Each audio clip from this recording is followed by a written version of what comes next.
Today is Thursday. The sun is out, shining down on the city, keeping everybody nice and warm. With tiny, puffy white clouds drifting through the sky. A storybook day of yellow, white, and blue. The birds are enjoying it just as well, singing their songs and dancing through the sky in whimsical formations. Yet I know none of it. My head pounding from the hangover I inflicted myself with. I see all but the good. The sun is out, sure, but a thin layer of fog only I experience tears up its true beauty. The appealing colors the world has to offer are replaced with a uniform gray tint, and the birds' chirps travel through a thick body of water, muffling and distorting, not allowing me to appreciate their notes. I can't even see their dancing, as there is no reason to even lift my head. I'm walking to work, meticulously forming each step along the uneven sidewalk to avoid tripping. I want to hide me being a drunk as much as possible. Even the slightest misstep could tip someone off. It really is too far of a walk, but I lost my car months ago due to an accident and have refrained from getting another, afraid of making the same grave mistake again. I've been working at the in-between mart much longer than before I lost my car, so I never thought to try to find a new job closer to where I live. But this hour-long walk from home to work, mixed with my need to hide my addiction, becomes taxing. Today I really messed up. I went too hard on the bottle last night, which is becoming too common of a pattern, and I overslept. My shift starts at 10, and it's already 9:55, and I haven't even reached the halfway point yet.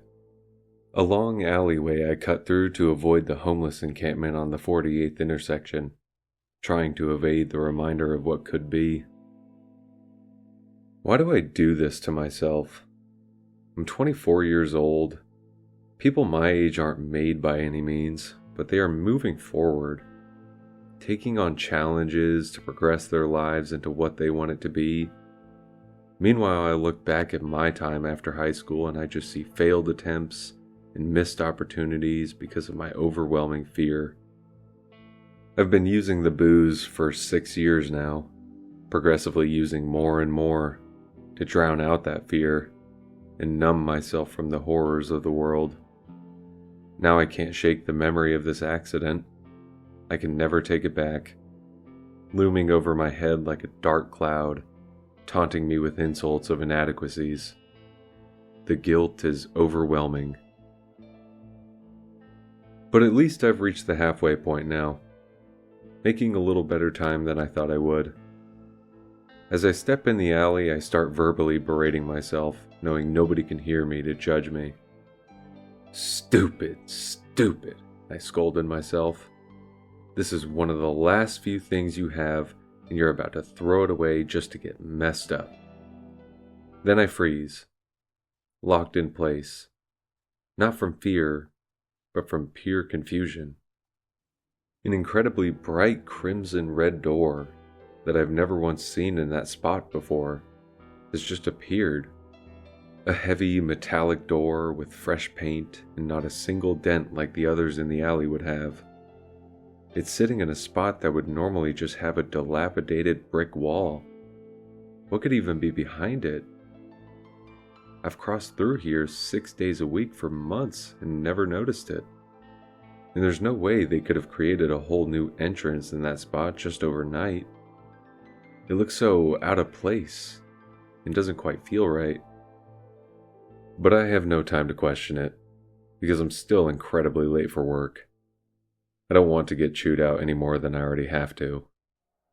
So I continue on walking down the alleyway, trying to push that mysterious door out of my mind, trudging through slimy, unclean cement, dodging haphazard piles of trash and sheet metal, and maneuvering around rusty dumpsters trying to avoid a needless tetanus shot I can't even afford, all while rubbing my temples trying to nurse this headache away. After another minute of walking through the dark and glum alley, I finally emerge on the other side to be welcomed back into the slightly brighter yet still gray and dreary sunny summer day. But I stop at the edge of the alley, grappling with myself as I still can't shake the thought of that door. There was nothing particularly special about it besides its sudden appearance, and yet I need to know more. Surely I can just go look at it and set myself back by just one more minute. It's 9:57 right now. I would only show up 20 minutes late. I've gotten away with worse. So I turn around and quickly run back down the alley, dodging all the filthy obstacles and wincing as each step feels like a pan is being dropped on my head, until I make it back to the door. Now standing in front of the door, I feel nervous, as if this vibrant crimson door is something much larger than me, like I shouldn't be messing with it. "Come on, dude. It's just a door. It's not gonna kill you," I whispered to myself. "You don't even have time for this. Hurry up." I reach my hand out to the polished and shiny silver handle and grab onto it.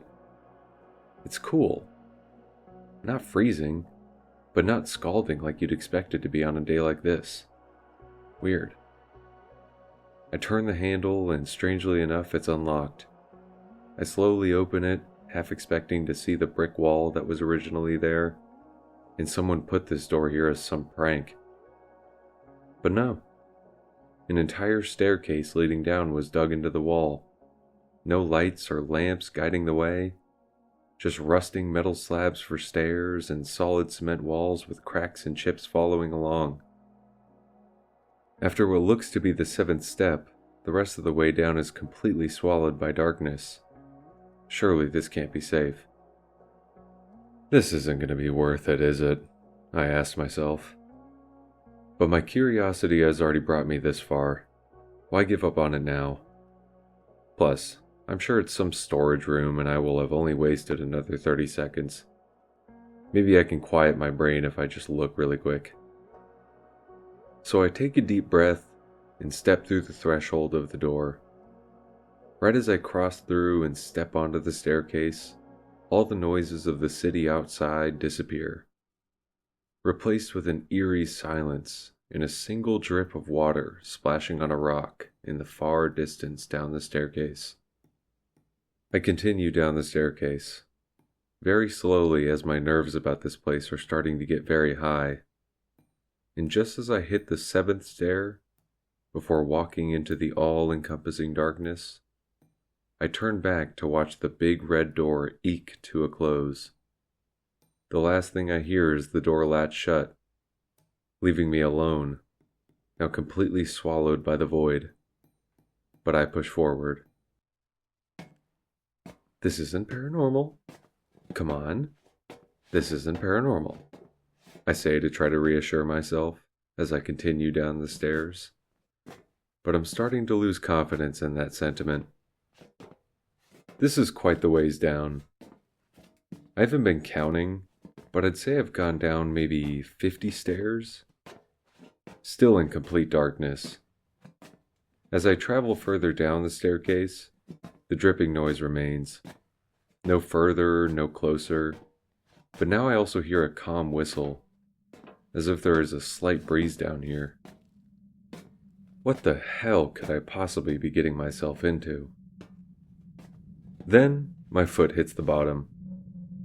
A rough, uneven, and rocky surface with tiny little pebbles shifting underfoot.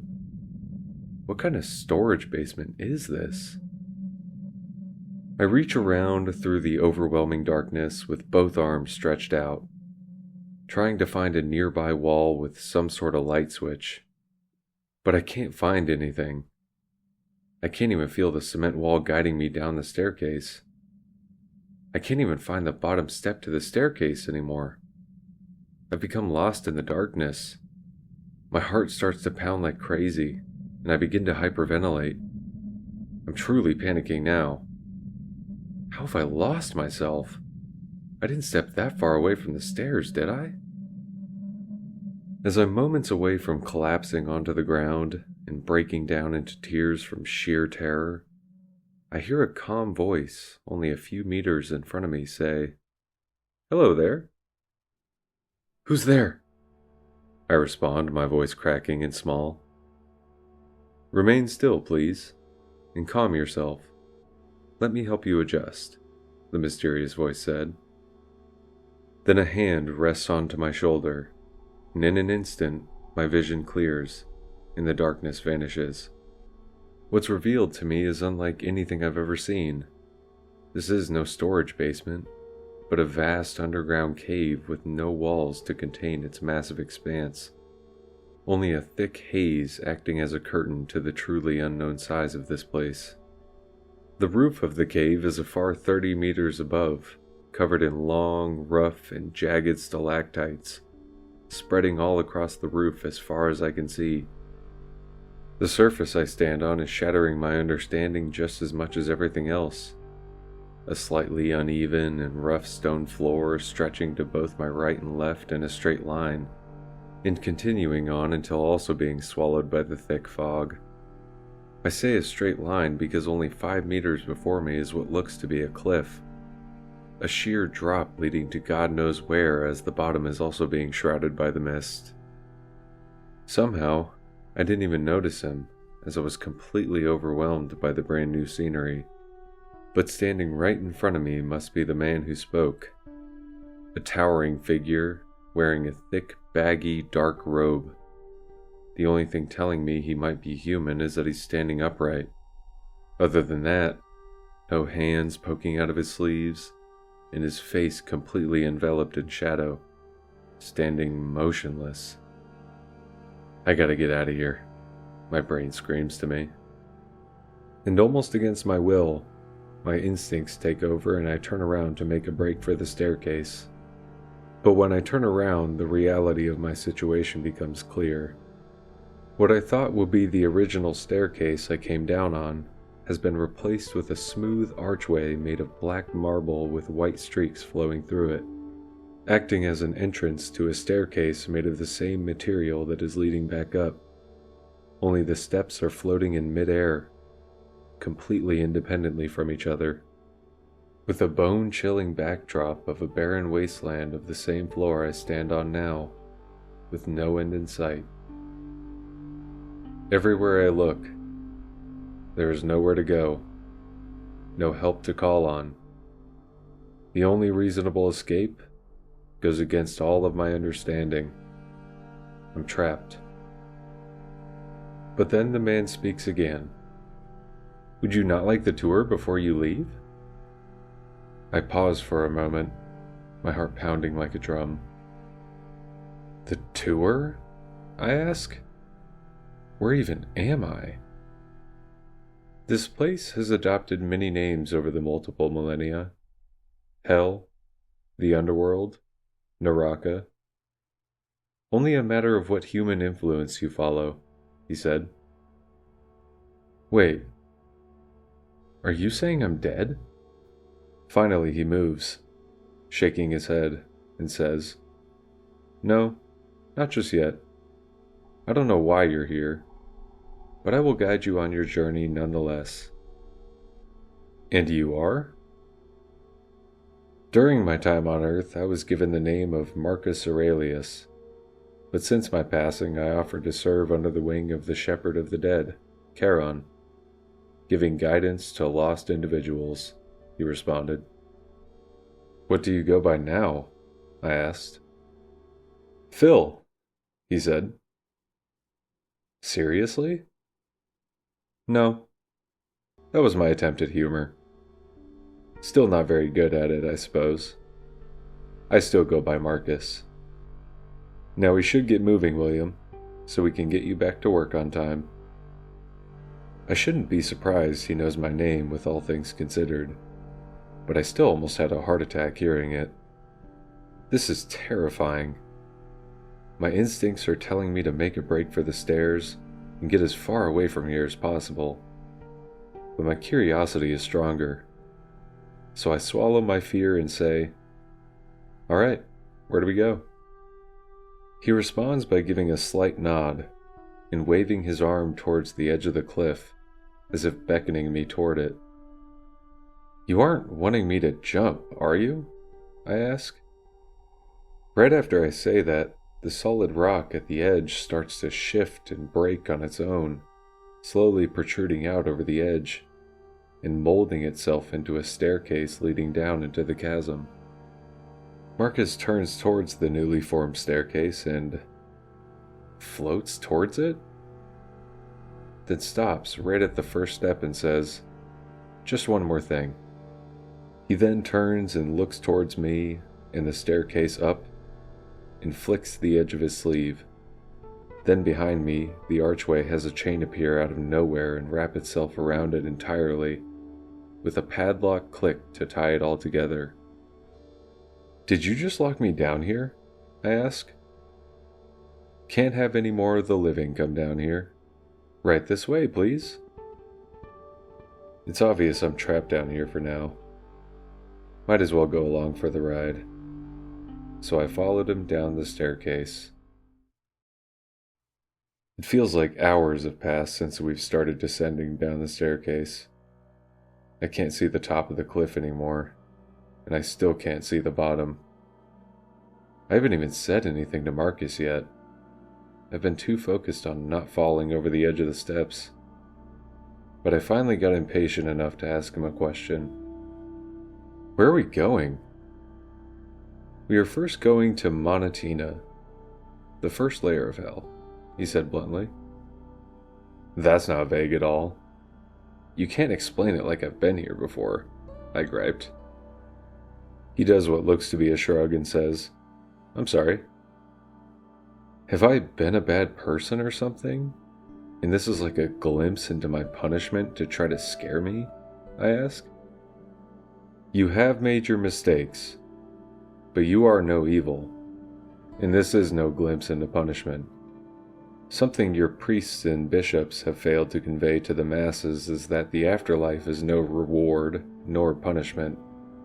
It is simply a prolongation of the life you choose to live. Experience is better than none at all, and the truly wicked are deemed unfit for experience. So instead, they cease to exist. Souls cast into the void," he explained. In shock, I say, "Damn, that's kind of metal." "It is indeed," he said. "Hell is instead a place for the sufferers of self-inflicted unfulfillment." "So then why am I here?" I ask. Marcus ignores my question and says, "We are approaching the first layer now. The fog will start to clear any second." Right on cue, the fog does begin to clear, first revealing where the staircase ends. It actually doesn't end. It digs right through the floor to continue on even further down, but does have a small platform that drops us off onto a very smooth and balanced gray stone brick floor that I assume is the base of the first layer of hell. As the fog clears further, it reveals something familiar, yet so mind-bending. Spread across the smooth stone brick surface is a vast array of tiny cubicles, pressed neatly against each other. Perfect 3-meter by 3-meter squares with 2-meter tall thin white walls with tiny peepholes poked in them, which continues on and on with its true size being hidden by the all-encompassing fog. Inside those cubicles is different for each one, but follows a pattern of comfort. They all have cushioned couches or chairs, with soft carpets or smooth rugs.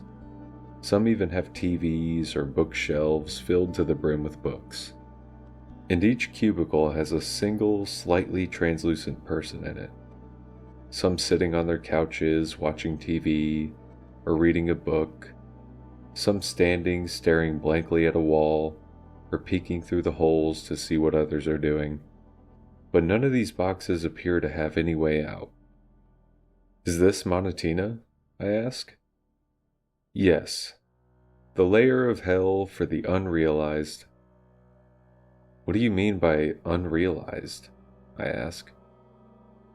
When these souls were living, same as many other people, they had dreams, aspirations, goals that they wanted to achieve. But they never chased them, afraid of failure or ridicule. They had the idea for something greater, yet never pursued. Instead of striving for that passion, they sheltered themselves in comfort and monotony, viewing it as safety, but could never escape the feeling that they were missing something greater for themselves. Sound familiar? Marcus continued. Many people will leave the mortal plane, unfulfilled and unrealized, just to wind up here, to perpetuate that existence. That's pretty deep. But if you say that hell isn't punishment, why are they trapped? There are no doors or any way for these people to get out. He turns away from me to look at the cubicles and says, "Trapped is the wrong word. These are constructs of their own mind. A common pattern with these souls is the need to put up walls to shield themselves from the uncertain, confining themselves to the controllable, with no real need to leave." "At least they have TVs, I suppose," I said skeptically. "They have some pretty cool channels too," he responded. "Now would you like to move on to the second layer, or do you want to look around further?" "No, I want to move on. Hopefully getting to the next layer won't take as long as getting here did. Not nearly as long. Now on to Traumeritus, the second layer," he said, floating back down the stairs. It surely can't be worse than this place, I thought to myself, and followed right behind him to the next layer. Fortunately, Marcus was telling the truth. It only took us about 10 minutes to reach the next layer. Unfortunately, I was wrong. It seems to only get worse the further down we go. Traumeritus has the same beginning as Monotina. A landing pad for us to step onto, and the staircase burrowing through the floor to lead even further down. But this layer's floor is not as inviting. It resembles the flooring at the entrance to hell. Rough and bumpy gray stone, but with thick cracks and potholes carved in haphazardly all throughout, following the trend of uncontained, expanding seemingly infinitely, only being restricted by the mist. But what lies on this layer of hell is disturbing. Covering every centimeter of this uncomfortable surface are perfectly formed circles. But as we get closer, I notice the borders of these circles aren't some walls. They are thick, pointy, and thoroughly sharpened jet black spikes, curved in towards the center of the circles, and also branching off into separate spikes to point outwards as well. Most of these death rings are tightly knit together, with the outward-facing spikes overlapping with one another. But there are also some that are completely on their own, looking like an island with unoccupied flooring separating them from others.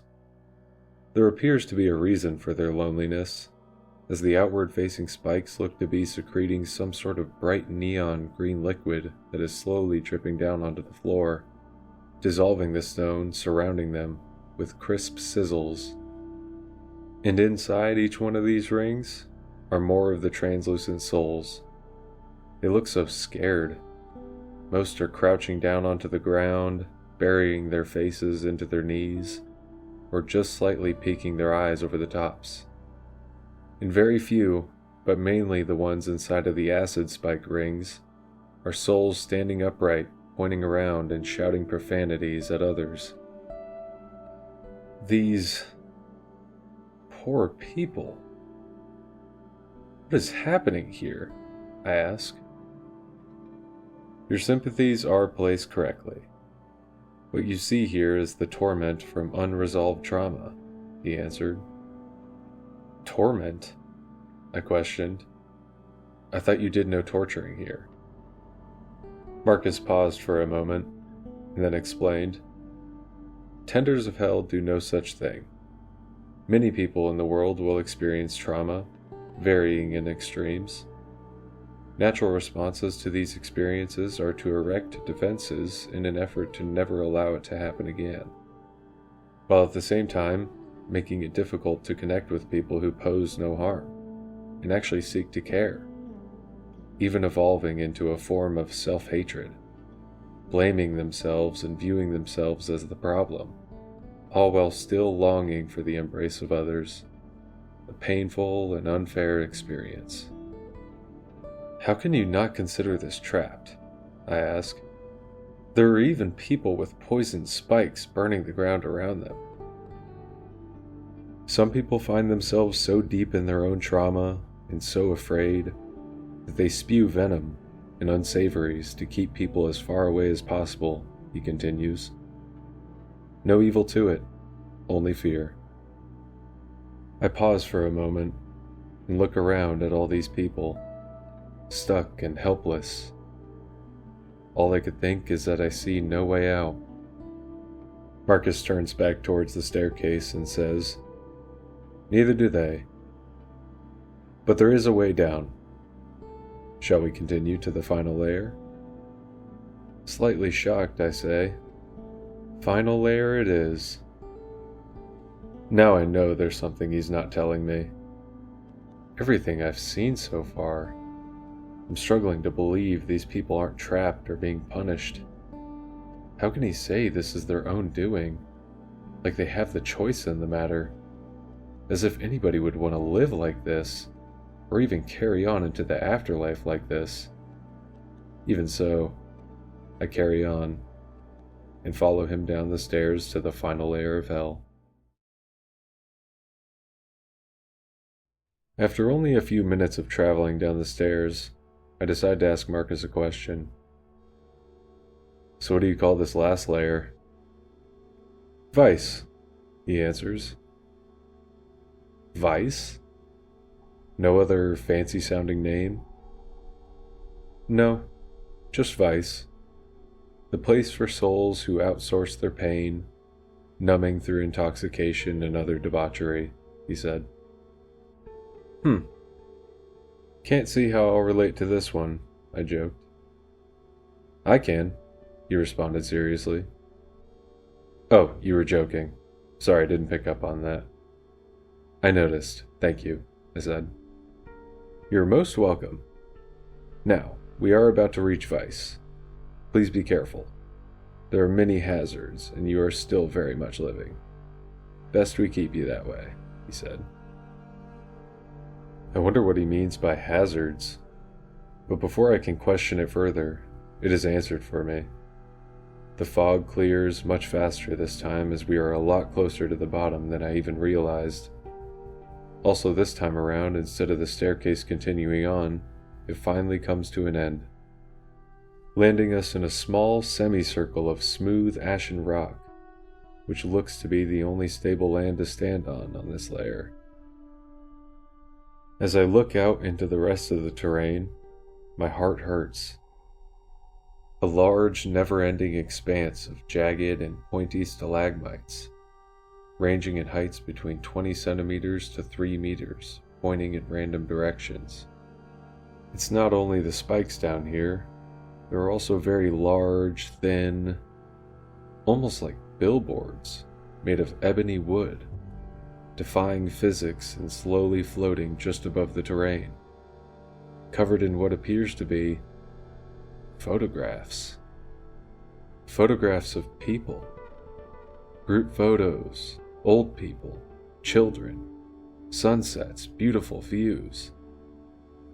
As I look closer, it's the same translucent souls I've seen on every other layer, only chasing after these billboards, carefully traversing around the large spikes so as not to impale themselves, moving only slightly slower than the floating billboards, while making sure not to drop or lose what they have in their hands: bottles, pipes, cards. Some souls have even given up, it seems, laying down uncomfortably in between spikes, just watching the collages float by, while still maintaining the grip on their vice. This is horrible. I exclaimed. It is, Marcus responded. That's it? That's all you have to say after showing me all... I freeze. The air sucked out of my chest. I stutter. Is that? Marcus cuts me off. Ah. Yes. Tracy Paxton. You know who that is? I ask. Arrested at the age of 23. Drunk driving accident, he said. Yes, I know her. I know all of these souls. Before he or I can say anything else, I make a break for the stairs, sprinting up 4 steps at a time without looking back. I have to get out of here. This all has to be a trick, nothing more than a bad dream. As I'm sprinting up the stairs, I'm hoping I'll wake up in my bed, looking back fondly on waking up with a simple hangover. The scenery I pass by on the way down is becoming a blur, passing by in a flash in mere minutes instead of the hours it took to travel down here, twisting my sense of reality. After only 5 minutes of sprinting up the stairs, I finally reach the top, out of breath and covered in sweat, staring angrily at the black marble archway. No. No! How could I forget the chain? I shouted. I can't be trapped here. Please be a dream. Then I hear Marcus's voice behind me. This is not a dream, William. I turn to face him. You lied to me. Marcus raised his sleeve to tell me to stop. I did not lie. You told me there was no punishment, no suffering, I scolded. Yet this whole tour has been nothing but the opposite. Trapping people in small boxes under the idea that they're afraid of what's outside, confining people to isolation and beratement from their peers, using sharp stakes and poison, and binding people to chasing memories, all while feeding their addiction until they give up. And even a girl like Tracy gets no fair shake in any of this. That sounds like punishment to me. Marcus sat there for a second, staring at me. Then he explained, I understand after witnessing it all, it can seem like punishment. But like I said before, tenders do not partake in such. The afterlife is a prolongation of the experience you lead. I'm sorry about your friend. Truly I am. She, same as you, uses her addiction as a means to numb herself from reality. You say you're sorry, seem to care, and claim it's so much of a choice. So why don't you make a choice and try to help these people? With a sigh, he says, that is not my role. I cannot interfere like that. Yet I know you noticed that breeze and overheard that droplet of water splashing on the rocks. I shake my head confused. Yeah? So? Gifts from heaven. Temptations from a better place. It isn't a lot, but these souls are not working alone. Since my time as a guide, I have overseen 777,776 conversions to heaven. The goal is to always better oneself and others. The sad truth is, it always comes down to the individual. Whether it be addiction, you have to be the one to put it down and see the world for what it is. Trauma, you have to be the one to accept the horror and move on. Fear, you have to be the one to embrace it and face the uncertainty head on. Your shortcomings and misfortunes are not a weakness, nor are they unworthy of recognition. But to let them take control of you and break you is never the way forward. The way forward is self-reflection, healing, and taking responsibility. Do not let the evils shape you. Shape yourself in spite of the evils. You brought me here just to scare me and then lecture me on how to live? I questioned. I did not bring you here. You chose the brighter path over the dull one.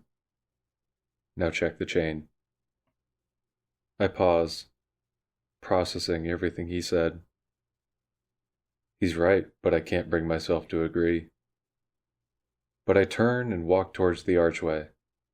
I reach my hand out to tug on the padlock chain, but as my hand touches it, the chain turns to dust and falls to the ground. Marcus speaks again. It has always been a choice to be here, and how you move forward will always be a choice. Now go, before you're late for work. Late for work. Oh fuck, I forgot about work. I turn back to look at Marcus one last time. Please help Tracy move to a better place. He nods at me and says, she can help herself. Now you, go find the way forward. I turn towards the staircase and start climbing my way back up to the door. I don't know how to handle all of this. I surely can't tell anybody or else they will put me in a mental institution. A little personal story, I suppose. Maybe it really was all a dream. Maybe I tripped running through the alley and smacked my head on a dumpster. I won't bet on that, though. I finally make it back to the bright red crimson door and open it up to the beautiful city noises and the bright sunny day. I'm also in a completely different place now. I'm not in the alleyway anymore. I've ended up right outside of the in-between mart, just on the other side of the street. I have got to be so late. I was down there for so long. I check my watch and it's only 9:59? After all that I've seen today, that isn't in the slightest bit weird. A very nice convenience in my eyes. Now I won't have to get chewed out. As I'm about to cross the street, I notice something to the right of the in-between mart. A new building? Maybe it's been there the whole time, and I've never noticed it. The Way Forward Rehab Facility. Maybe I won't be going to work today after all.